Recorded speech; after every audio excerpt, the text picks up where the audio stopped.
As of now, marami ang naniniwala na itong New York Knicks ay isang contender na koponan at siguradong mayroon silang kalalagyan sa NBA playoff at posible pang mag-contend for conference finals. Kitang-kita naman sa ngayon na sila ay naghahabol sa Celtics at sa Cleveland Cavaliers. Ngayon, pangatlo sila sa kanilang conference. Subalit, ginagawa muli ni Coach Tom Thibodeau kung ano ang kanyang ginagawa sa mga nakaraan at nung nagdaang mga season, ito mismo ang kanyang ginagawa na siyang nagpahamak sa kanila at ngayon patuloy pa rin niya itong ginagawa sa season na ito. Sa ngayon nga mga idol, pasok ang 5 players niya sa top 10 na mayroong mabibigat na minuto ngayon sa NBA. Number 1 nga dyan itong si Mikal Bridges na nakapaglaro na ng 1,592 minutes.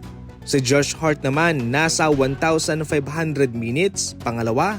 Pangatlo si OG Anunoby na mayroong 1,492 minutes. Pang-apat si Edwards, 1,422 minutes. Panglima si Brunson na mayroong 1,397 minutes. Haliburton ang pang-anim, si Hero ang pang-pito. Si De'Aaron Fox naman sa pang-walo. Pang-siyam naman itong si Pascal Siakam. And finally, pang-sampu si Karl Anthony Towns, 1,318 minutes. Definitely walang problema naman dyan dahil bilang mga star player ay gusto mo talaga silang maglaro para hindi makalamang ang kalaban, di ba?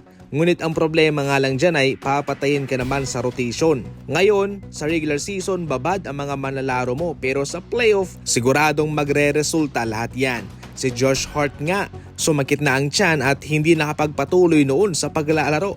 Pati si OG Anunoby, tinamaan din. Yung ibang kupunan, iba yung kanilang estilo. Limitadong minuto ngayon sa regular season ay importante, pasok sa playoff at doon na, ibababad na yung mga star player nila.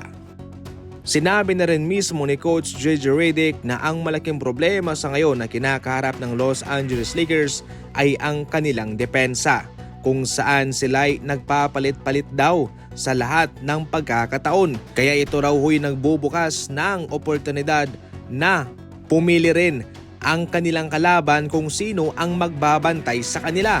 Pwede nilang targetin si Austin Reeves at palabasin na lamang si Anthony Davis sa loob at atakihin, mag-penetrate sa loob ng pinta para makascore. Yan nga ho ang ginagawa rin mga idol bilang adjustment ng ibang kupunan para sa Lakers. Ang pag-i-improve sa kanilang depensa ay ang dahilan kung bakit kanilang kinuha si Dorian Finney-Smith.